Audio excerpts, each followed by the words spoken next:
I heard the laughter before I saw the cake. It traveled down the hallway like a ribbon I could not untie. The wall between us was thin, just plaster and paint, but it held back a world I used to belong to. My name is Ruth. I am 76, and I was sitting in the spare room they call the blue room, because the curtains are blue and keep out the sun so well that you can almost forget what time it is. On the other side of that wall, my family celebrated, balloons tapping the ceiling, glasses clinking, my granddaughter's squeal when the candles lit up like little city lights. I pressed my palm to the cool wall and told myself not to cry. I'm a woman who has broken bones, buried a husband, moved homes in the rain. I can survive an evening. But then someone, my daughter-in-law, I knew her voice, said, "Close the door so the smell doesn't drift." And that thin wall became a locked door in my mind. I was not always the kind of mother who waited to be invited. I used to stand at the head of my own table, setting down a roast chicken with lemon and rosemary, telling my boys to keep their elbows off the table and to save the crispy wingtips for me. The rattle of cutlery and the steam of boiled potatoes were my music. Now the music was muffled, and the potatoes, if there were any, belonged to them. My son Daniel had moved me here for a little while after my hip surgery, and I agreed because I did not want to be a burden. It is a funny thing, that word. It floats on the surface of every conversation, like oil, almost invisible, until something tilts the pan and you see it clearly, sliding away from the rest. The blue room smells faintly of lavender, a gift from my granddaughter, Lila, who made a sachet at school and tucked it into my pillow. It was her birthday they were celebrating, 10 years old today. I had wrapped a scarf I knitted, soft, sky-colored, matching the curtains by accident, and tied it with a thin silver ribbon. I set it carefully beside me on the chair, along with a card where I wrote that the scarf would keep her warm when the mornings got mean. I had asked Daniel earlier, should I bring it out? And he said, "We'll come in after cake, Mom. It's crowded. You'll be more comfortable here." I smiled at him because his eyes were tired, and he wears his kindness like a shirt that no longer fits. But as the laughter rose and fell without me, comfort felt like a word for furniture, not people. When the singing started, my mouth remembered the rhythm of her name, and I sang along softly, because a room that ignores a song is a room that grows colder. It sounded pathetic, my single thread of voice against their colorful cloth. I did not like myself in that moment. I placed my hands flat on my knees to steady them. Through the wall, Lila made a wish and blew. I imagined the candles leaning briefly, their small flames surrendering. I imagined the frosting catching on her front tooth because the cake was chocolate and forgiving. I could picture it so clearly that the blue room almost smelled sweet. Then chairs scraped, forks tapped plates, and someone, likely my daughter-in-law, Mona, said, "Let's keep the hallway clear, please. Grandma needs her rest." Rest. When you are old, rest is the explanation for everything that is taken away from you, as if fatigue were a greedy animal dragging you by the hem.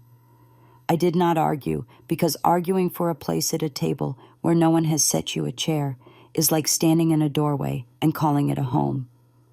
Instead, I looked at the scarf, ran a finger along its edge, and thought of all the edges I have softened with my hands, collars, bed sheets, tempers. I thought of the winter Lila had strep and slept on my couch, her forehead hot as an iron, and how I placed cool cloths there in the clock's small hours. 10 years is only 120 months, not so many, but months pile up like folded laundry, and one day you do not recognize the shirt at the bottom. Footsteps approached in the hallway and paused, a whisper. Shh, she might be napping. I held my breath, then released it. I have learned that breaths are a kind of currency. Spend them wisely, save a few for yourself. The footsteps retreated. I tried to read, but the words on the page blurred and wandered. The book was about a woman who left her life in a small town and found herself in the city. I had left so much, but I had not found myself here. I had found the blue room, the lavender sachet, and the ceiling crack that looks like a river that lost its map. A memory rose slow and heavy. Lila at 4, wearing paper wings she had cut herself. She asked if she could fly. "Of course," I said, "but you must practice landing." We practiced on the carpet, making small hops, learning the softness in our knees. "Landing is as important as flying," I told her. "No one tells you that again when you are old, but it is still true. I had landed here, carefully, obediently, and now I could not find the runway back to the table." There was a second of silence so complete it rang, and then a burst of laughter too big to be contained. "Look at the video," someone shouted. The TV in the living room is large, new, and reflective. I have seen myself in it like a ghost when it is dark, my own outline startled to find itself in glass. They were watching old clips of Lila as a toddler, probably, or the video where Daniel tries to juggle oranges and drops them, and everyone pretends he meant to. I laughed then, quietly, because the memory is still mine, even if the screen belongs to someone else. But as I laughed, I felt the corner of my mouth tremble. The door opened without a knock, quick as a breath, and there was Mona, a slash of gold from her necklace flashing in the low light. "Hey," she said, too bright. "How are you feeling?" I told her I was fine. "We're just keeping it simple out there," she continued. "Too many people. You know how the hallway gets." I nodded. She glanced at the scarf, at the ribbon. Her face changed shape for a second, a shadow passing over a window. "Oh," she said, "we already did gifts, but I'll tell Lila you have something special. Maybe tomorrow morning? She's overstimulated." The last word hung in the air like a balloon that won't float. She closed the door with the gentleness you use on sleeping children and fragile vases. The latch clicked, soft and final. My hand shook a little. I am not proud of that. I put the scarf back in the bag and tied the silver ribbon again, tighter, as if tying could make time behave. The laughter outside thinned into pockets of conversation, the sound of a chair being pushed back, a faucet turning on, the slight wet clap of soap. I stood up, careful with my hip, and crossed to the window. The yard is small and square. The neighbor's maple was already freckled with orange. October has a way of making even dying look like an achievement. A breeze lifted the edge of the curtain and pressed coolness against my cheek, like a kindly hand. I thought of my own mother then, the way she would slice apples in thin crescents and fan them on a plate. She had no room called blue, because every room was hers. She once told me that families are like quilts. Everyone brings a piece, and the warmth comes from all the seams touching. I have done my sewing. I have mended knee holes and heart holes. But a quilt can be folded too and tucked away. I decided to step into the hallway. It wasn't rebellion. It was breath. I opened the door slowly and listened. The lights along the baseboard cast a soft path, the way airplanes mark the aisle for emergencies. It was almost funny. I took one step, then another, and the carpet greeted my feet like an old cushion that remembers you. A burst of frosting smell met me, sugar and dark chocolate. I heard Lila's voice, high and certain. "Can I open one more?" And then Daniel, my boy, my once small boy, whose hair I parted with my fingers every morning. "It's late, sweetheart." I reached the corner where hallway meets living room and stopped. Through the doorway I saw them. Mona perched at the edge of the sofa, Daniel by the sink rinsing plates, Lila on the rug, cross-legged, her hair slipping out of its clip as if trying to escape the day. There were ribbons like snakes on the floor, and a line of extinguished candles waiting to be thrown away. Another family, Mona's sister with her husband, had already left. The TV was paused on a frame of baby Lila, cheeks full of birthday cake the first time she turned 2. "Grandma!" Lila saw me first. Not a cry of delight exactly, more like surprise wrapped in sweetness. She stood, half unsure, and then rushed forward. Mona said, "Careful," and Daniel turned, and the room spun slowly toward me. Lila's arms were around my waist, light and warm. "Did you hear me blow the candles?" she asked. "I did," I said. "I made the wish so hard." "I felt the wind all the way in my room," I told her, and she laughed, because she is 10 and magic still sits down beside her without being asked. "Mom," Daniel started, wiping his hands on a towel, "we were going to bring you a slice." He looked apologetic, like a boy with muddy shoes on a clean rug. Mona's mouth pressed into that careful line she has, the line that says the world is a tray she must balance, and I am a cup that slides. "I have a present," I said, lifting the bag, "if it's not too late." Lila's eyes went bright, and she takes brightness personally. Mona hesitated, then nodded, and Daniel set the towel down, as if he had finally remembered where towels go when hands are dry. I gave Lila the scarf, and she unspooled the ribbon like a magician, slow and serious. When she saw the color, she made the small sound children make when something fits their idea of themselves. "It's the same blue as your curtains," she said, delighted, "the ones that make the room feel like a sea." "Exactly that," I said. She looped the scarf around her neck twice, clumsy and perfect, and leaned her head against my stomach. "Thank you," she murmured, and her thanks climbed into me like warmth after a cold walk. Mona started gathering plates in a stack, quick, efficient. "We should clean up," she said. Daniel half reached toward me, then chose the plates. It was all right. People choose what their hands are used to. Lila tugged my hand. "Grandma, can you tell me again about the time Daddy dropped all the oranges?" She giggled and looked at her father with mischievous mercy. "You can tell it while I eat my slice." The room quieted the way rooms do when everyone agrees to something without voting. I took a breath I had saved and began to tell it. Halfway through, as Lila wiped chocolate from her lip with the back of her hand, there was a knock at the door, sharp, official, the sound of knuckles that do not apologize. The room stiffened as one. Daniel frowned, glancing at the clock. Mona's eyes flicked to the hallway as if checking whether any door was still open. The knock came again, louder, a voice following it, male and measured. "Mr. Feldman? Police." Lila's fork hung in the air like a question mark. The candle stubs on the table seemed to lean toward the door, as if they remembered what it meant to burn. The knock at the door still echoed in my chest, long after the sound itself had faded. My hand rested on Lila's shoulder, steadying her as Daniel walked to the door with the towel still in his hand.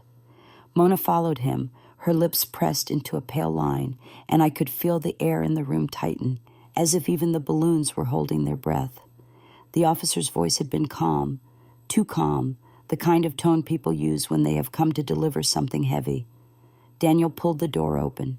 2 policemen stood there, one younger, his cap tucked under his arm, the other older, with lines carved deep into his face. They nodded politely, but their eyes scanned the room in a way that made me feel suddenly exposed, though I was half hidden in the corner, with my granddaughter still clinging to me. "Mr. Feldman?" the older one asked. Daniel nodded, confusion creasing his brow. "We need to ask you a few questions. May we come in?" Mona stepped forward, defensive, her voice clipped. "What is this about?" But they did not answer her, not directly. They stepped into the house, their boots heavy against the hardwood floor, bringing with them the faint smell of rain and leather. The younger one glanced around, his gaze brushing over the birthday decorations, the half-eaten cake, the colorful scarves of ribbon. His mouth twitched, as though he regretted disturbing this small celebration. "Is there somewhere private we can talk?" the older officer asked. Daniel swallowed hard. His eyes flicked toward me for a second, then away, as though he didn't want me involved. But I was already involved. Whatever storm was at the door had crossed the threshold. Mona gestured stiffly toward the dining room. "This way," she said, her voice low. They followed, and Daniel trailed behind them, his shoulders tight. I heard the murmur of voices, low and broken, phrases slipping out like crumbs. Bank account, property papers, irregular signatures. My chest tightened with every word. Lila looked up at me, her big eyes wide. "Grandma, why are the police here? Did Daddy do something bad?" Her voice was trembling, fragile as glass. I smoothed her hair, my hand steady, though my heart was not. "No, sweetheart," I whispered. "Your daddy is a good man. Sometimes grown-ups just have to answer hard questions. It doesn't mean they've done wrong." But even as I said it, doubt slithered through me. The dining room door opened again. Daniel's face was pale, his jaw clenched. The officers followed him back into the living room. The younger one gave a small nod toward me, respectful but distant, while the older officer spoke again. "We may need to ask everyone in the household some questions. Just routine, ma'am." His eyes lingered on me with something unreadable, pity maybe, or suspicion. Mona's arms were crossed tightly over her chest, her chin lifted in defiance. "This is ridiculous," she hissed. "On my daughter's birthday, no less." She turned to Daniel. "What have you gotten us into?"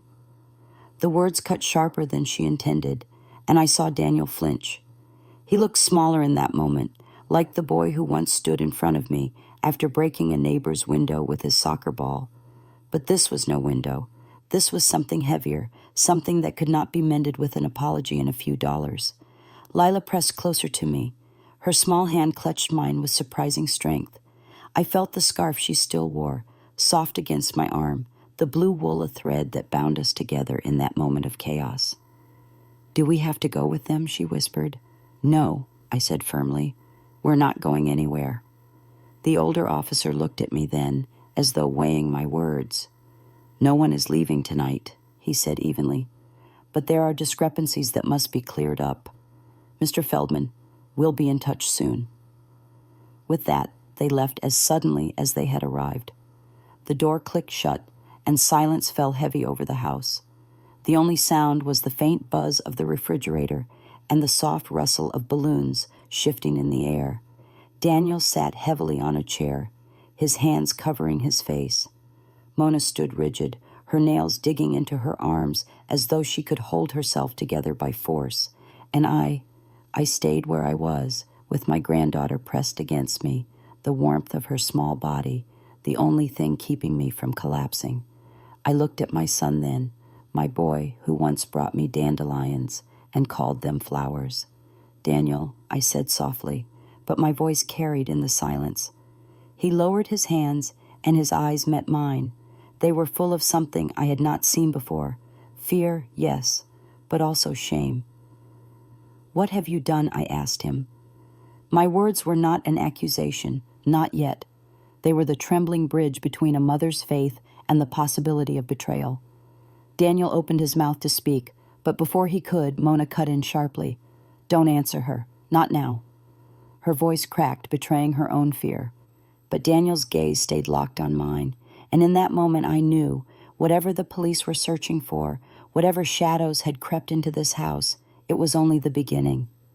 The night after the police left, the house felt like a different place. The balloons still floated in the corners, their ribbons dangling like tired arms, but their colors no longer looked festive. The cake sat half-eaten on the counter, but no one wanted another slice. I lay awake in the blue room, staring at the ceiling crack that stretched across like a road to nowhere, and I wondered how many secrets were hiding behind the walls of this house. I am not a woman easily startled. I have lived through wars of words, wars of silence, and the long, slow war of loneliness. But the sound of those knocks, the authority in that officer's voice, would not leave me. Every time I closed my eyes, I heard again. "Mr. Feldman? Police." My son's name, carried like a burden by a stranger. Around midnight, I heard the murmur of voices in the kitchen. Daniel and Mona. Their words came to me in fragments, slipping through the floorboards like drops of water. Signed papers. "Not supposed to know. I told you. What if she finds out?" I froze. My breath caught in my throat. The she they spoke of, was it me? My chest tightened. I pressed my ear against the wall, but the voices dimmed, as if they too realized they were leaking into places they shouldn't. In the morning, the house pretended to be normal. Lila left for school, scarf wrapped twice around her neck, waving at me through the window before disappearing down the path. Mona busied herself with laundry, the steady rhythm of the washing machine, a kind of shield. Daniel sat at the table with a cup of coffee that grew cold in his hands, his eyes fixed on nothing. I made myself a piece of toast, though my appetite had shriveled like an apple left too long on the counter. "Daniel," I said, sitting across from him. My voice was calm, though my heart was not. "What did the police want from you?" He flinched as though my words were a stone thrown into still water.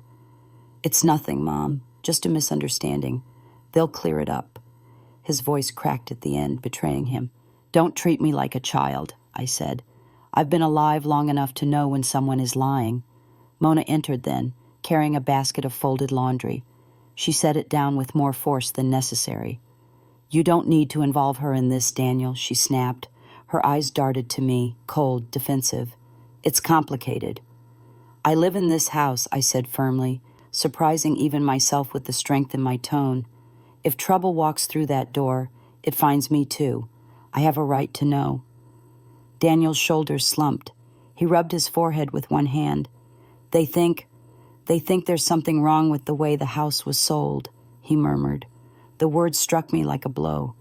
"Sold?" I repeated. "What house?" He didn't look at me. He couldn't. It was Mona who answered, her voice sharp, like glass breaking. "Your house, the old one. The one you left after your surgery. We had to—" I stood so quickly my chair scraped across the floor. "You sold my house?" My voice trembled, not from weakness, but from rage that had been waiting quietly, like a storm gathering in the distance. Daniel's eyes finally met mine, full of shame. "It was supposed to help us, Mom, just until we got back on our feet. We thought—" "You thought?" My voice rose. "You thought you had the right? That roof was built by your father's hands, every brick, every nail, every drop of paint, and you sold it as if it were yours?" Silence followed, thick and choking. Mona crossed her arms, defiant. "You weren't living there anymore. It was falling apart. We did what was necessary." "Necessary for whom?" I demanded. My heart pounded so hard I could feel it in my temples. I pressed my palm against the table to steady myself. "That house was my life, my history, and you sold it without even telling me." Daniel reached out as if to calm me, but I pulled back. His hand hung in the air for a moment before falling uselessly to his lap. "They said there were irregular signatures," I whispered, my voice suddenly hoarse. "Was it my name? Did you forge my name?" His silence was answer enough. The room tilted, and I had to grip the edge of the table to keep myself upright. My son. My own son. The boy I had carried in my arms, nursed through fevers, prayed for every night, and now here he sat, a man who had stolen the very ground beneath my feet. Mona broke the silence, her tone cold and practical. "It's done, Ruth. There's no going back. The money is already gone." Her words sliced through me, already gone. My chest burned with betrayal, a fire that no amount of water could put out. I thought of the family dinners I had hosted in that house, the garden where I planted roses, the window where I watched Daniel take his first steps, all of it erased with the stroke of a pen that wasn't mine. I turned away from them, afraid of what my face might show. My hands shook as I reached for the edge of the counter to steady myself. The blue room suddenly felt smaller, darker, more like a prison than a refuge. That night, I could not sleep. Every time I closed my eyes, I saw Daniel holding a pen, Mona whispering in his ear, papers spread out on the table, where once I had served soup and bread. I pressed my hands together and prayed, not for forgiveness, not yet, but for strength. Strength to face what was coming, strength to uncover the whole truth, for I knew then the police were not finished, and neither was I. Morning brought a kind of brittle clarity, the way frost draws careful lines on a window. I made tea. The kettle's thin whistle felt like the only honest sound in the house. Daniel had left early for work. He said it as a fact, not a question, while Mona moved through the kitchen with that hard, efficient grace of hers, as if each cabinet door were a task to be conquered. I watched the way she stacked bowls, the neat click as porcelain met porcelain. It struck me then that people who are confident they deserve a thing arrange their lives in straight lines. People who are afraid of being caught leave curves and smudges. The bowl tower leaned a little to the right. I told her I was going out. She didn't ask where. "Don't push yourself," she said, eyes on the sink. I tucked Lila's blue scarf into my coat, not for warmth, but for courage, and stepped into the October air. The light had that late morning slant that makes everything look momentarily forgiven. The maple in the yard let go of a single leaf, and it cartwheeled past me like a small, brave messenger. I went first to the county recorder's office. Buildings like that always smell the same. Paper warmed by old radiators, a little like dust, and a little like time itself. A woman at the counter wore a sweater with pumpkins on it and a pin shaped like a pencil. When I told her I needed a copy of the last deed on my address, I felt my mouth go dry, as if I'd asked for the public record of my own heartbeat. She typed, paused, frowned. "Looks like a transfer took place in June," she said. "Warranty deed, recorded 2 days after." She printed out the document and slid it across the counter with the gentleness people use when handing over test results. My name appeared first, then a line, Grantor, Ruth Miriam Feldman, and opposite it, Grantee, Feldman, Family Living Trust, Trustee, Daniel Feldman. There was a notary block at the bottom, a stamp circling a name I didn't recognize, Margaret Cole, Notary Public. The date under the seal pinned me to the page like an insect. June 17th, the day after my hip surgery, when I could not even lift a cup without 2 hands, when the nurse wrote the time on a whiteboard and my signature looked like a river after an earthquake. "May I make another copy?" I asked. My voice held steady because my body remembered how. The woman nodded, clicked, and the printer made that deliberate sound of something becoming undeniable. On the bench near the window, I examined the signature. It was mine the way a mask is a face. The R had the right flourish. The F swung its bar, low like it always had. But the letters didn't breathe in the spaces where my hand would pause. A machine can imitate movement. It cannot imitate fatigue. My eyes blurred, not with tears but with heat. I pressed my thumb to the page, leaving a small oval of warmth that disappeared quickly, as all warmth does when it has no place to root. From the recorder's office, I walked to the bank. It sits on a corner with glass walls that pretend transparency. The manager, Mr. Whitman, is a soft man with careful hair. He knows me from the days when I marched in with rolls of quarters for the church rummage sale. He offered me a seat and a cup of water and a professional smile that had a hinge in it. "I need to know about any accounts opened in my name, or any withdrawals tied to the house sale," I said. My voice didn't shake. I was proud of that. He cleared his throat. "Mrs. Feldman, we take privacy seriously. If there was a trust, the trustee, your son, would handle." "Please," I said. "I buried my husband in that house. I filled that kitchen with steam and cinnamon. Whatever is private about it is already gone. Just tell me if my name moved money." He looked at me for a long moment, as if measuring whether humanity could triumph over policy. Then he typed, frowned, typed again. There was a cashier's check deposited into an account controlled by the trust. There were also 2 wire transfers out of that account over the following week, one to a credit card company, one to a contractor. "For work on this house?" I asked. He shrugged, helpless. "The memo only says structural repairs." I thanked him and stood. At the doorway, he said my name softly. "Mrs. Feldman?" I turned. "I'm not supposed to say this, but the notary who came in to verify the signature that day, she brought in a copy of your driver's license. The address matched your old house, but the photo looked older, not recent." His voice folded on the last word, as if it had been made delicate by too many rules. On the street, the air felt thin. I sat on the bus stop bench and called the hospital. A nurse named Anita remembered me because I bring lemon drops in my pocketbook and pass them out the way saints pass out forgiveness. June 17th, she said. You were on morphine and ketorolac until late evening. You did sign a consent form the day before surgery, though. I closed my eyes. I did, I said, and that signature looked like it had knees. On my way home, I stopped by my old neighbor's place. Mrs. Alvarez opened the door with flour on her hands and suspicion in her eyes that melted when she saw me. She pulled me inside and sat me at her table as if I were dough to be smoothed back into shape.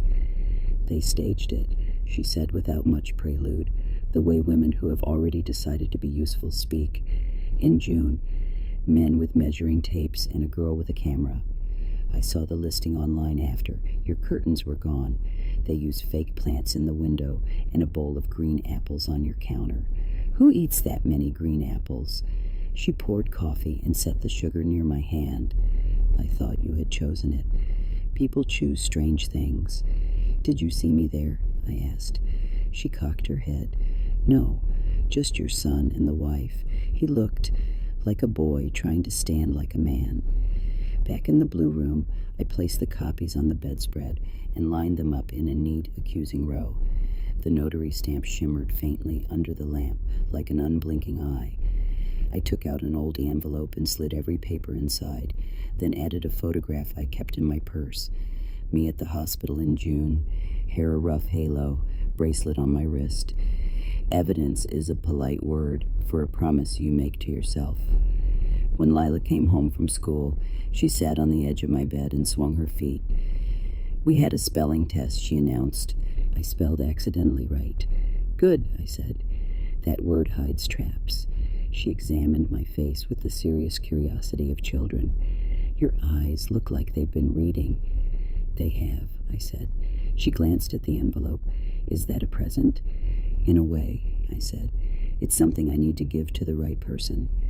At dinner, Daniel avoided my gaze. Mona didn't. She watched me the way a cat watches a closed door.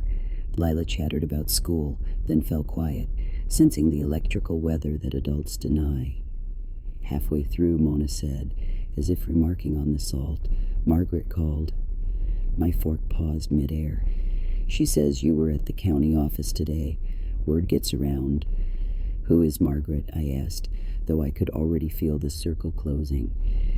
Our notary, Mona said. She's very reputable. The word sat on the table like a stone you know will not skip when you toss it. She said you looked determined. She notarized a signature from the day after my surgery, I said. If she's reputable, she's also a magician. Mona's smile thinned. You gave Daniel durable power of attorney before your surgery. Don't look so surprised. People plan. I signed a medical proxy, I said. We filled it out with the hospital social worker and I initialed each page with hands that shook. It gave him the right to decide if I couldn't breathe on my own, not to sell the house where I learned to breathe. There was a tiny silence, precise as a pinprick. Daniel's chair creaked. Mona set down her glass too carefully. Well, she said, maybe you don't remember what you signed. I remember enough to know what I didn't. My voice came out low, steady, a river that had found its banks. And then Mona made her first real mistake. We wouldn't have needed the maiden initial if you'd kept your record straight, she snapped. The room drew in a breath. Daniel's head jerked toward her. She blinked. Too late. She began, but the sentence had already revealed the room behind it. Which maiden initial, I asked, and the calm in my voice scared even me. The one they don't put on driver's licenses? The one you found on an old school certificate in my desk? She stood abruptly, chair legs scraping. I don't have to sit here and be interrogated, she said. If you're going to accuse us, accuse us. Don't peck like a hen. I don't want to fight, I said. I want the truth to stand up in this room without wobbling.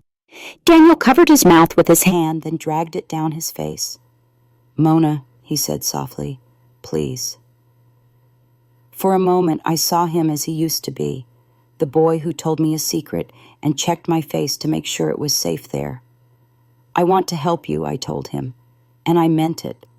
But help is a bridge. It must be walked in both directions. That night, I took the envelope, and rather than hide it under my pillow like fear, I slid it into the lining of my winter coat.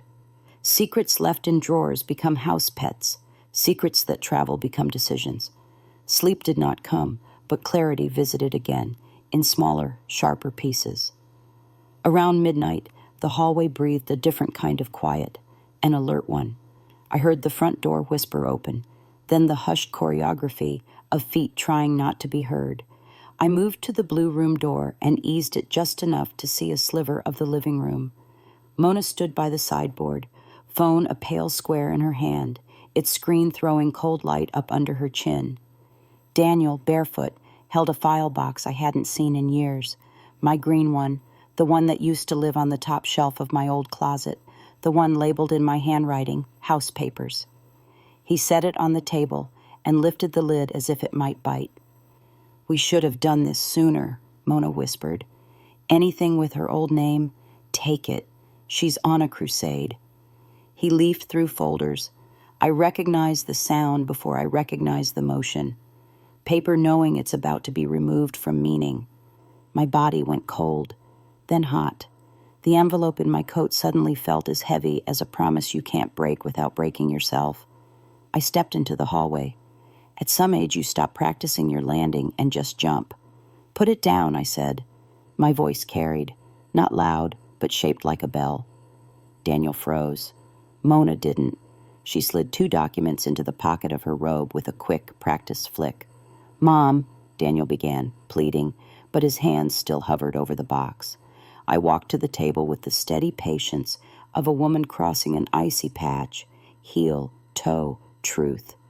I placed my palm on the lid and pressed it closed. "This house is not a game you can win by clearing the board," I said. "Those papers are not confetti. Every page is a nail. You can use nails to build, or you can use them to wound." Mona's jaw clenched. "You think the police will choose you?" she asked. "Old woman against a family? Against the papers?" She tapped the box with one finger. "Paper doesn't forget." "No," I said. "Paper remembers. And tonight, so do I." Before anyone could answer, the doorbell cut through the air, abrupt, unmistakable. Not a knock this time. A ring. Once, then twice, insistently. Daniel and Mona stared at each other, then at me, as if I'd summoned it from the part of the house where the truth had been hiding. Lila stirred down the hall, a small sound like a bird turning in a nest. The third ring came, firm, final, the house seeming to shrink around its clean, bright tone. "Mr. Feldman?" a voice called through the door. "It's Officer Green. We need to speak with your mother." The doorbell still rang in my ears as Daniel stood frozen, his hand hovering over the green file box like a man caught between guilt and instinct. Mona's face hardened instantly, the way ice crusts over a lake when the wind drops. She hissed at him, "Don't open it," but the command came too late. "Mr. Feldman? Mrs. Feldman?" The officer's voice was calm but insistent. I could tell he already knew I was here. My breath caught in my chest. For weeks I had been pushed aside, told to rest, told to stay in the blue room, but now the police were calling for me. Daniel finally moved, slamming the box shut and dragging it toward the sideboard. Papers shifted noisily inside like restless birds in a cage. "Stay here, Mom," he muttered, almost pleading. "I'll handle this." "No," I said, louder than I meant to. My voice cracked across the room. "This time, I will answer." The look on his face, half fear, half exhaustion, nearly broke me. Nearly, but not quite. I straightened my coat, felt the envelope hidden inside, and walked to the door. Mona stepped in front of me, her hand tight on my arm. "Don't be dramatic, Ruth," she whispered. "They'll twist your words. You'll only hurt him." I met her gaze, steady. "The only thing twisted here is the truth." I brushed past her and opened the door. Officer Green stood there, his hat in his hands, another officer at his side. The hallway light caught the rain still shining on their jackets. He looked at me, not Daniel, not Mona, at me. "Mrs. Feldman, we need to clarify a few things about your property transfer," he said. "May we come in?" "Of course," I answered. My voice was firm, even though my knees trembled. They entered, their presence cutting the room in half. Daniel hovered near the wall, his shoulders sagging, as if gravity had doubled just for him. Mona crossed her arms, lips pressed thin, and sat down, though her foot tapped a nervous rhythm on the floor. "We've reviewed the deed filed in June," Officer Green began, pulling a folder from under his arm. He laid it on the coffee table, next to the half-empty glasses from dinner. "The signature notarized as yours, Mrs. Feldman, is under question. Several discrepancies suggest it may not have been genuine." My heart hammered. This was my chance. Slowly I drew the envelope from my coat and placed it beside his folder. "I went to the county office myself. Here are the copies. That is not my hand. I was under morphine at the time. I couldn't even hold a pen steady enough to sign my own name, let alone the full deed." The younger officer leaned in, studying the papers, while Green's eyes never left mine. "Do you swear this is the truth?" "I swear on my husband's grave," I said. My voice did not waver. "That signature is a shadow of me, not me." Mona scoffed. "She's confused. She's 76, on medication half the time." "Enough," Daniel cut in sharply, his voice cracking. He pressed his palms to his face, then dragged them down slowly. "She's right." The room froze. Even the ticking clock seemed to hold its breath. Daniel looked at the officers, then at me. His eyes were red-rimmed but clear. "I signed it. I thought it was for the best. Mona said we'd lose everything if we didn't. She said it was temporary, that no one would notice." His voice broke again, quieter. "I didn't want to lose the house we're in now." Mona's face snapped toward him, furious. "Don't you dare put this all on me," she spat. "You were just as eager. You told me we needed the money." "I told you I was desperate," Daniel whispered. "That's not the same as eager." Officer Green scribbled something down. His partner collected the documents, careful not to bend them. I watched as pieces of my life, my proof, my fight, slid into their custody. Relief and sorrow tangled inside me until I didn't know which one was heavier. "Mrs. Feldman," Green said gently, "we'll need you to make a formal statement. There will likely be hearings, possibly a trial." A trial. The word spread through me like fire in dry grass. My own son, sitting pale and broken across from me, might stand accused in a courtroom. I looked at him, and for a moment I saw not a man who betrayed me, but the small boy who once stood in the kitchen doorway holding up a drawing of our house, lopsided and smiling, with the word home scrawled in crayon above it. I swallowed hard. "I will tell the truth," I said softly, "but I will not lie to protect what was stolen from me." The officers gathered their things and rose. Green gave me a small nod, almost respectful, then turned to Daniel. "We'll be in touch soon, Mr. Feldman." When the door closed behind them, the silence was unbearable. Mona stormed down the hall, her footsteps sharp as nails, slamming the bedroom door. Daniel sat slumped in his chair, his hands limp in his lap.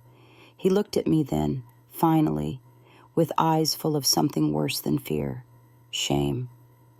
"Mom," he whispered, broken, "I'm so sorry." I wanted to reach for him. I wanted to scream at him. I wanted to collapse into the years where he was still mine, before greed and desperation had twisted him into this stranger. Instead, I stood, holding myself upright like a tree in a storm. "Sorry doesn't give me back my home," I said quietly, "but maybe it can give me back my son, if you choose it." His eyes glistened, but he said nothing. That night, back in the blue room, I sat on the bed, clutching Lila's scarf. Outside, the balloons finally sagged to the floor, their celebration finished. The house creaked as if it, too, was waiting to see what would come next, and I, Ruth Feldman, decided I would not be silent anymore. That night stretched long, every hour heavy with thoughts I could not quiet. The house was silent except for the pipes groaning in the walls and the occasional settling creak of wood. I sat on the edge of the bed in the blue room, my coat still on, the envelope now in the hands of the police, but the weight of it still pressing against my chest, as if memory itself could bruise. I could not sleep. Instead, I thought of Daniel as a child, how he used to sneak into my room when thunder shook the windows. He would curl against me, his breath warm, and whisper, "Don't let go, Mom." I had never let go. Not then, not ever. And yet here we were, on opposite sides of a truth that could destroy us both. By dawn, I had decided something. Silence had been my prison, but truth would be my weapon. The morning broke gray, the kind of light that makes everything look tired. Mona avoided me at breakfast, her lips tight, her eyes hard. Daniel looked worse, his shoulders slumped, his skin pale, his hands trembling slightly as he stirred coffee he never drank. Lila noticed, of course. Children always notice more than adults admit. She glanced between us with those wide, searching eyes and finally asked, "Why is everyone so sad?" No one answered her. Mona changed the subject, urging her to finish her cereal before school. But when Lila leaned over to kiss my cheek goodbye, she whispered, "Grandma, don't worry. I'll wish on the scarf again today." My throat closed. Sometimes a child's faith is the strongest thing in the room. After they left, I sat at the kitchen table with my tea cooling in front of me. The silence was unbearable, so I opened the radio for company. A soft voice spoke about the day's weather, then moved on to local news. A fraud case, another foreclosure, families losing homes. Each word felt like it was aimed straight at me. I turned the radio off, unable to listen. Instead, I spread my hands on the table, palms flat, the wood warm from the morning sun. My fingers were crooked now, stiff with age, but they still remembered every pot scrubbed, every garden weed pulled, every stitch sewn. These hands had built a life, and I would use them to take it back. That afternoon, I went back to the county office. Officer Green had told me they would need a formal statement, and I wanted to be ready. The clerk led me into a quiet room where a woman with a recorder asked me questions. My voice shook at first, but then grew stronger as I recounted everything: the surgery, the signatures, the day I first realized my house had been sold. I described the feel of the pen in my hand when I was lucid, the way my signature always dipped at the H in Feldman, the way the forgery lacked that dip. When it was over, the woman switched off the recorder and looked at me with a mixture of pity and respect. "This will help," she said, "but it won't be easy." "I don't expect easy," I told her. "I expect justice." When I returned home, Mona was waiting in the living room. Her arms were folded, her expression sharp as a blade. "You went to them again, didn't you?" she demanded. "Yes," I said simply. "You're tearing this family apart," she snapped. "No," I replied, my voice calm but iron underneath. "This family tore itself apart the day lies became more important than love." Her face flushed, and for a moment I thought she might strike me. But then she spun on her heel and stormed out of the room, slamming the door behind her. Daniel came in later, looking worn and older than his years. He sat down heavily across from me, his hands knotted together. "Mom," he said softly, "I don't know what to do. If they charge me, I could go to jail." I studied him, my son, my boy, who once clutched my hand crossing the street. "Daniel," I said gently, "you've already built your own prison. Every lie is another bar, every forged paper another lock. Jail isn't just a place. They've put it inside you. If you want freedom, you have to choose truth." His eyes filled with tears. He bowed his head, and for a moment he looked like the child I remembered, not the man broken by desperation. "I was trying to keep us safe," he whispered. "Safe from what?" I asked, my voice rising. "Safe from losing money? Safe from admitting you were struggling? You thought stealing from me would protect your family. What about protecting me? What about protecting the home your father built with his hands until they bled? The words hung heavy in the air. He had no answer. That night, I heard muffled voices again from their bedroom. Mona's tone was sharp, angry, while Daniel's was lower, pleading. "We can't hide it anymore," I heard him say. "It's already out." Mona's reply was bitter, a hiss I couldn't make out clearly, but the venom in it made my skin prickle. The next day, a letter arrived. Official. Heavy paper. I opened it with trembling hands. A notice of pending investigation. My name listed as complainant. Daniel's name listed under subject of inquiry. My chest tightened, my breath catching. I felt torn in half, part of me triumphant, part of me shattered. I had won a small battle, but the war was just beginning. When Lila came home from school, she saw the letter on the table. She touched my arm softly. "Grandma, are we in trouble?" I bent down and kissed her forehead. "No, sweetheart," I whispered. "We're not in trouble. We're telling the truth. And sometimes telling the truth feels like trouble at first, but it's the only way things can get better." Her eyes searched mine, and then she nodded solemnly, as if sealing a promise. That evening, as I folded the letter and tucked it away, I realized something. I wasn't just fighting for my house anymore.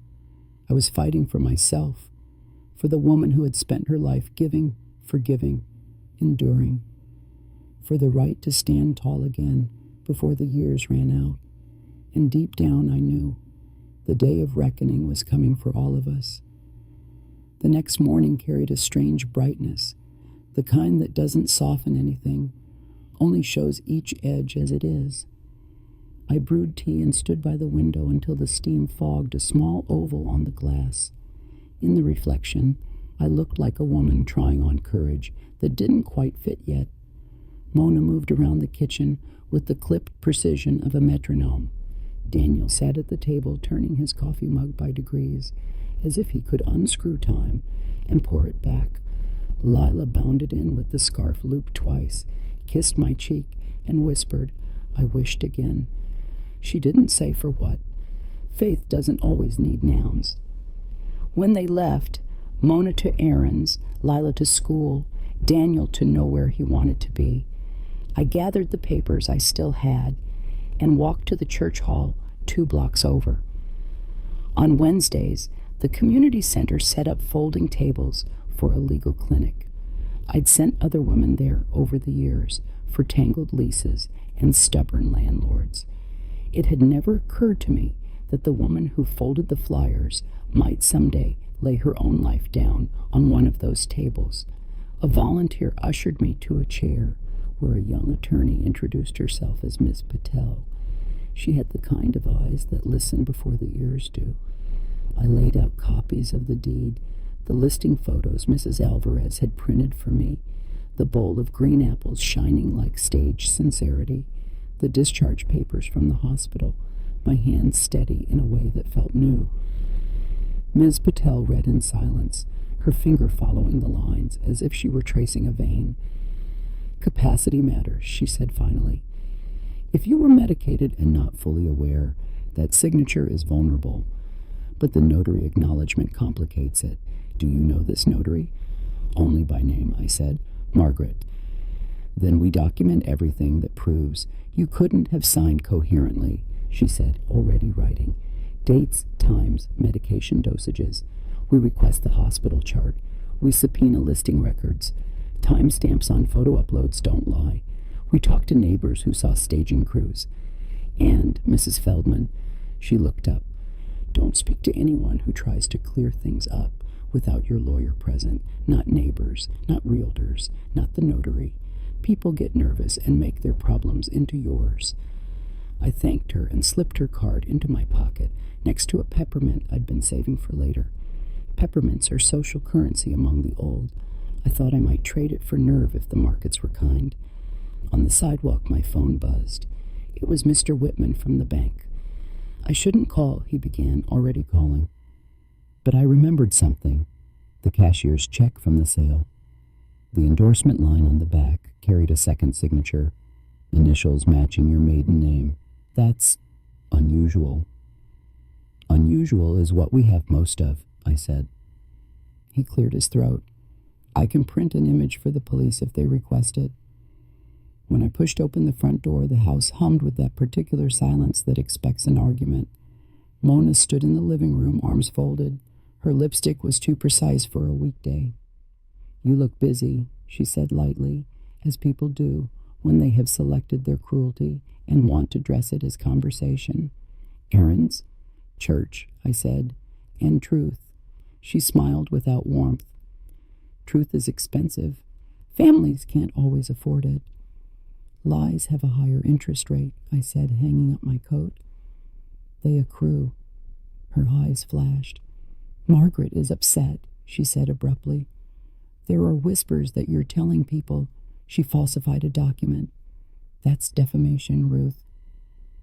I'm telling people I didn't sign the life out of my own home while groggy in a hospital gown, I replied. If Margaret's name is at the bottom of that page, her choices will have to stand in the light. That's not defamation. That's weather. For a second, something uncertain flickered across her face, a shadow losing its anchor. Then the front door opened and closed softly, and the weather changed for both of us. Margaret herself stepped into the room, a neat woman in a camel coat, the kind of person who irons their tote bag. She startled when she saw me. Mona said you might be resting. I've done enough resting, I said. They exchanged a look, a quick shuttle of thread between conspirators. Margaret recovered first. Mrs. Feldman, I'm afraid there's been a misunderstanding. I followed all procedures. You executed the deed before me. I verified your identity. Everything was regular. You verified my identity the day after I couldn't lift a spoon, I said. What did my voice sound like when I executed that deed? Did I ask you how your day was? Did I tell you my husband's lemon bars always stuck to the pan? Because those are things I say when I'm myself. Her mouth thinned. You presented a driver's license and a copy of a birth certificate with maiden initials. Your son was there to assist you. Assist. The word tilted in my ear. Where did you get the birth certificate? I asked. From my locked green box labeled house papers? Did it present itself at your desk like a pen? Mona stepped forward. Enough. Margaret doesn't have to stand here and be accused. She came here to warn me, I said, turning to the notary, or to extract a promise. Which is it? Margaret's composure faltered. I came to say that dragging my name into this will not help your case, and that— She glanced at Mona, then back at me. That an elderly woman's memory can be complicated. She stressed the last word in a way that made it a weapon. Something in me grew very quiet, the kind of quiet people mistake for surrender. I nodded, as if she had taught me something new about my own life. You're right, I said. Memory is complicated. That's why I keep paper. Would you like to see mine, Margaret? Or would you rather the police send for yours? Color rose in her cheeks. She clutched her tote. Good day, she said, and left without looking at Mona. The door clicked, and the quiet turned into a bell I could hear from the bones out. That evening, Lila brought her tablet into the blue room. We're making a family history project, she announced. Proud and a little grand. I filmed everyone this summer for practice. Daddy juggling oranges, Mommy painting the shelf. You were in the hospital then, remember? I put a sticker on the video that says, "Get well, Grandma." She sat on the bed and queued up a clip. Mona appeared on the screen in June sunlight, moving through my old bedroom with a measuring tape. Hold the corner, you could hear Daniel say from off camera, younger somehow. Mona opened the top drawer of my bureau. She lifted a folder, flipped, and then, clear as a bell, slid a thin paper into her pocket before turning back to the tape. Lila giggled at her own cinematography. I was hiding behind the door, she confessed, because I liked the sound the tape made when it snapped. She tapped the screen. Is that one of those important papers you keep in the green box? For a long breath, I couldn't speak. The universe can be cruel, but sometimes it holds a lantern exactly where you need it. I put my hand on Lila's hair. This is very helpful, I said carefully. Someone might want to borrow it for grown-up things. Like show and tell, she asked. Exactly like that, I said. I called Miss Patel and left a message. Then I called Officer Green. I kept my voice calm and grandmotherly, because in this life we use every tool we have. My granddaughter filmed something, I told him. June, in the bedroom of the house that isn't mine anymore. He didn't ask for details on a recorded line. He simply said, "We'll come by in the morning." Morning came with a fresh knock and 2 officers who looked like they'd already eaten hard news for breakfast. Green watched the video twice, his jaw working. His partner took notes. "This helps," he said, "and it complicates things for more than one person." He asked if we had other footage. "I have another clip," Lila chirped helpfully, "where Daddy drops an orange and it rolls under the bed and Mommy says a word she told me not to say." Green declined that one with a smile that belonged to his own children, perhaps. Mona stood in the doorway, face pinched. "You cannot take that tablet," she said. "It's my daughter's property." Green was gentle but immovable. "We'll make a forensic copy and return it," he said. "Preserving it protects everyone." He looked at me when he said everyone, and I understood the mercy tucked in the middle of the word. By afternoon, the house felt like a stage already half struck. Daniel sat on the edge of the couch, rubbing his temples. Mona moved small objects for the pleasure of looking busy. I went to the kitchen and started a pot of soup because justice and hunger are not mutually exclusive. The onions softened, the carrots clicked against the board, my knife behaving like an old friend. When the doorbell rang again, my heart now conditioned to brace, I wiped my hands and breathed once into the steam. It wasn't the police this time. It was Mrs. Alvarez with a Tupperware and a look on her face that said she knew when to knock and when to enter. "I brought empanadas," she announced, marching past me, "and I found the listing cash. The website keeps versions, like rings in a tree." She pulled out printed screenshots with dates stamped in the bottom corner. June 16th for the photo upload, June 17 for the new banner, July 1st marked under contract. "You were still in the hospital for the first 2, she said, the way a woman who has baked enough pies knows when the crust is lying. Before I could thank her properly, tires hissed on the street, doors thudded. The room shifted the way a room does when authority crosses the threshold. Officer Green returned with 2 additional officers and papers in hand. "We have a warrant," he said, voice professional but not unkind, "for documents related to the transfer and trust, any identification in multiple names, any notary materials if present." Mona went very still. Daniel closed his eyes. I stepped back to let them begin. They were careful. They photographed the green file box before opening it. They logged each folder out loud. Mortgage, tax assessments, warranty, birth certificate copy. Green paused, glanced at me, then placed it gently in a clear sleeve. Another officer lifted the couch cushions, checking the space where coins and shame roll. In the bedroom, they bagged a small notebook with rows of capital R's and looping F's, black ballpoint digging harder on each attempt. Practice does not make perfect when it is practicing theft. It only makes grooves. In the kitchen trash, they found a torn envelope that had once held my driver's license renewal, my maiden initial visible in the jagged window. "She keeps everything," Daniel muttered wearily. "She kept the house," I answered, and we both heard the double. When they had what they needed, Green turned to Daniel. "We'll need you at the station tomorrow to give a recorded statement," he said. "And Ms. Feldman," to me now, "there's another issue we have to ask you about." My spine tightened. "Another?" He held up a separate sheet. "A line of credit was opened against the trust 2 weeks after the sale. It appears your name is listed as co-grantor." I shook my head slowly. "I did not grant anything." "I know," he said, quieter, "but the paper says you did." Mona's composure cracked. It made a small audible sound like glaze giving way on a porcelain dish. "This is absurd," she said too loud. "You can't build a case on a child's video and a neighbor with nothing better to do." Daniel turned on her. The motion startled me. It was not violent, but it was something he had not managed in years. A choice. "Stop," he said. The word arrived with a spine. "This isn't an accident we can mop. I signed what I shouldn't have. You told me to get the initials. You said no one would look because she's old and quiet. He swallowed. She isn't. For a heartbeat, we were 4 adults and a truth standing steady between us. Mona's eyes flashed to the hallway, measuring exits the way strategists do when maps have failed them.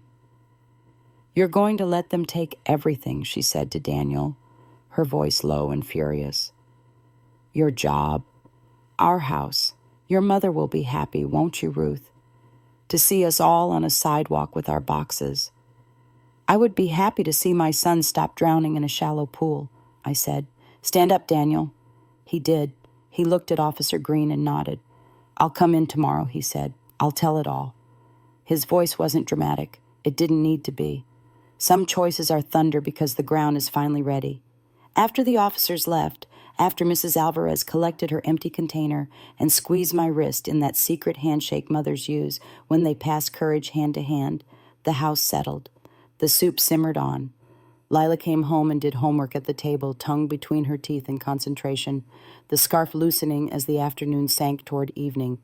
Mona packed a small bag in the bedroom, the zipper insistent. I let it be. You cannot hold someone who reaches for leaving the way you hold a child who reaches for light. I carried 2 bowls of soup to the couch and set one in front of Daniel. He took it carefully, like something borrowed. We ate in a quiet that wasn't brittle anymore. Steam rose, making ghosts of us, and then giving us back our faces. I don't know how to fix this, he said at last. You start where the tear is, I answered. You don't pull at the hem, you steady the cloth and you stitch. It shows when you're done, the place where it was repaired. But sometimes that's the strongest line. He nodded, a small, grateful motion. When night came, it didn't feel like a lid.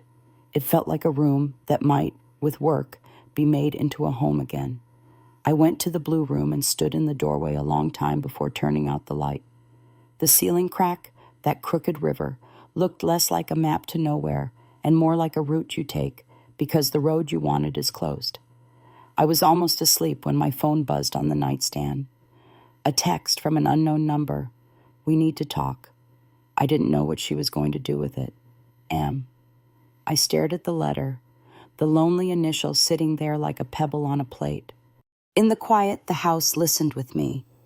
Somewhere down the hall, a zipper opened and closed again. Somewhere else, a child turned in her bed and sighed. I typed back, tomorrow, noon, at the church hall. Then I set the phone face down and lay back. In the dark, I could feel the weight of a new thread between my fingers. Whether it would bind a wound or unravel a new one, I would learn when the sun made the edges honest again. The morning of our meeting with Margaret arrived with a kind of brittle sunlight, sharp but cold. I wrapped Lila's blue scarf around my neck, not for warmth, it was barely autumn cool, but for the reminder that someone still wished for me each day. Daniel sat at the table, pale, restless, a man rehearsing his confessions in silence. Mona had left early, her overnight bag slung over her shoulder without explanation. She didn't say goodbye to me or to her daughter. At noon, I walked to the church hall. My cane tapped against the pavement, steady as a clock. When I pushed open the heavy door, the scent of coffee and polish met me. The hall was nearly empty except for Margaret waiting near the back. She had shed her camel coat for a blazer, but her expression was unchanged. Tight, polite, a mask that knew its own weight. You asked me here, I said, taking a seat opposite her. She hesitated before speaking, as if choosing which page of her script to read. I didn't know Mona planned to use those papers that way, she began.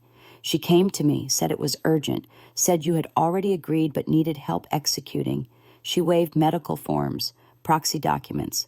I believed her. Believed or enjoyed believing? I asked quietly. Her eyes darted down. I made a mistake, she admitted. But if this goes to trial, my career is over. Everything I've built, gone. I wanted you to understand that. I leaned forward, my hands folded. You worried about losing what you've built? Imagine how I feel.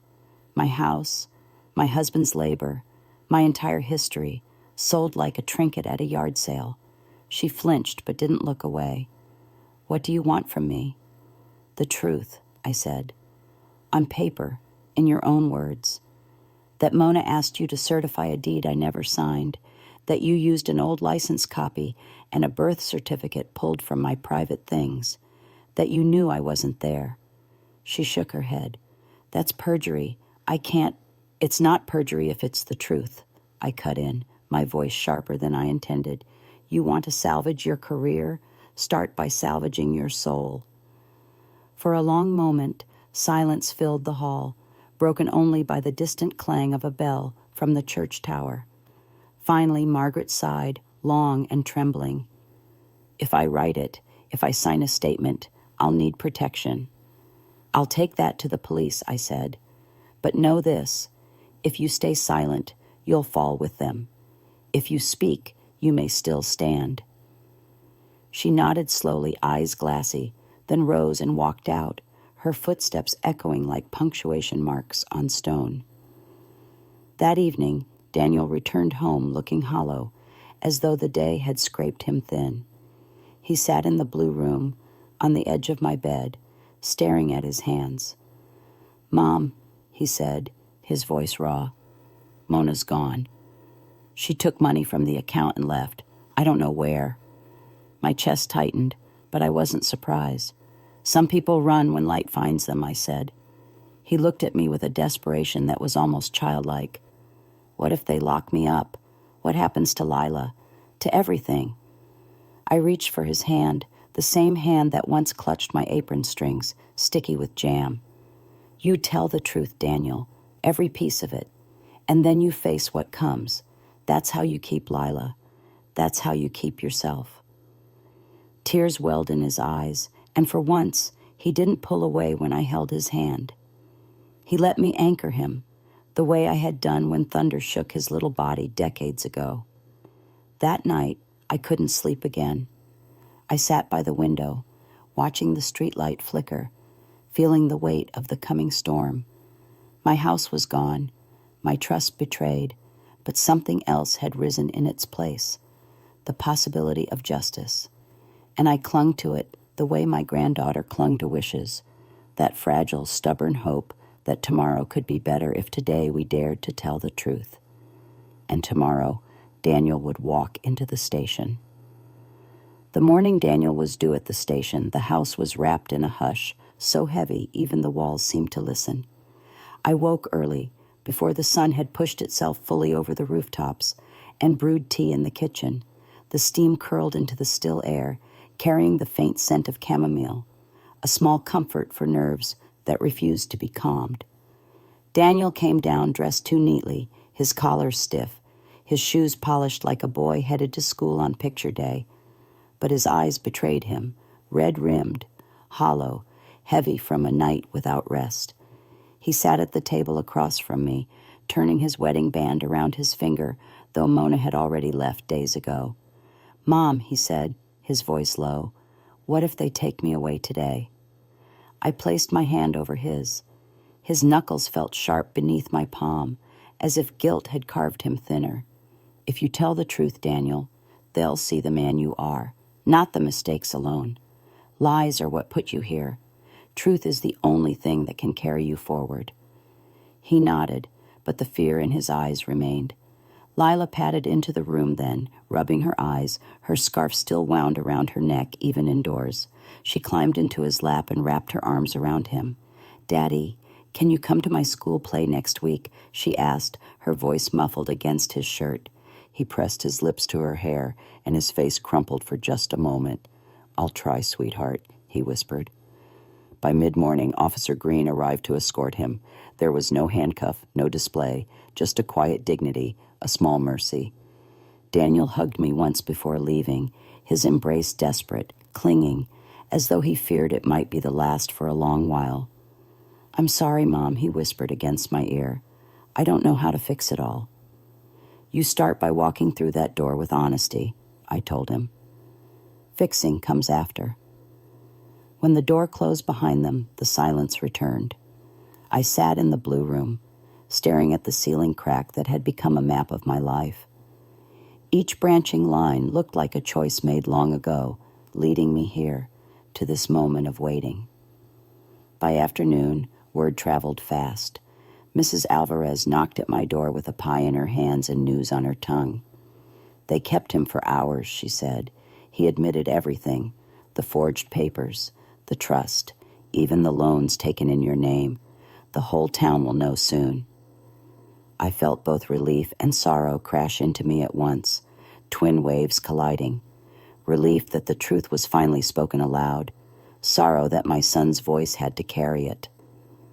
That evening, Officer Green returned, this time to see me. He removed his hat respectfully as he stepped into the kitchen. Mrs. Feldman, your son cooperated fully today. His statement confirms what you told us. It will help your case.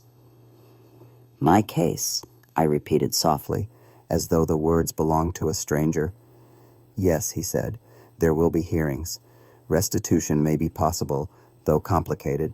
And Daniel, well, sentencing will depend on the court, but his cooperation matters. I thanked him, though gratitude felt too small a word for the flood of emotions inside me. When he left, I stood at the window, watching the street lamp glow as night fell, my reflection faint in the glass. For the first time in months, I didn't look like a ghost. Later, Daniel called from the station.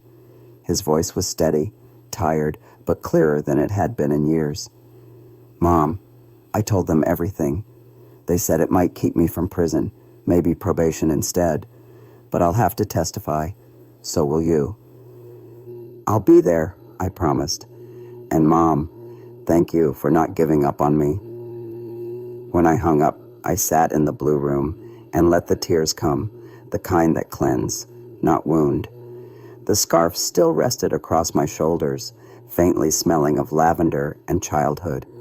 Lila peeked in and climbed beside me. Is Daddy okay? She asked. He will be, I said, smoothing her hair, because he told the truth. And the truth always makes things lighter, even if it feels heavy at first. She curled against me, and I held her close. The house no longer felt like a prison.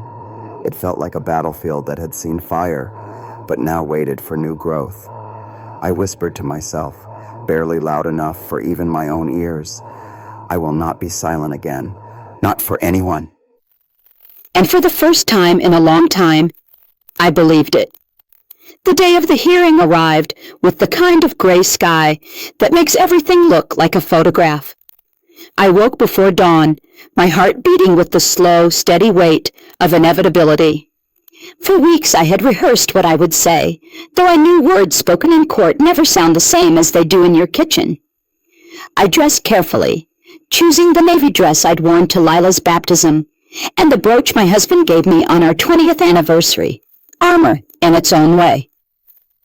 Daniel came to fetch me, his tie slightly crooked, his shoulders squared, but trembling beneath the fabric. He looked younger that morning, as though confession had stripped years from him, leaving him raw but lighter. "Are you ready, Mom?" he asked. "As ready as truth allows," I replied. Inside the courthouse, the air was thick with whispers, and the smell of paper warmed by too many hands. Neighbors filled the benches, faces familiar from grocery lines and church pews, now sharp with curiosity. Mrs. Alvarez caught my eye and gave a small nod, a silent promise that I wasn't alone. The judge entered, and the room settled into a tense hush. The case was called fraudulent transfer, falsification of documents, misuse of power of attorney, words that sounded cold, distant, almost clinical, yet each one was a blade that had cut through my life. Daniel stood before them all, his voice steady as he admitted everything. He spoke of the loan, the forged signature, the night Mona had slid papers into her pocket while pretending to measure curtains. He spoke of fear, of debt, of his desperate belief that stealing from me would somehow save us all. And then he spoke of shame. His words filled the courtroom, heavy but clear, and when he finished, silence followed, deeper than before. Then it was my turn. I walked to the stand, the envelope of evidence in my hands, though most of it was already filed. My knees ached with each step, but I held myself tall. When I sat and swore to tell the truth, my voice did not tremble. I am 76 years old, I began.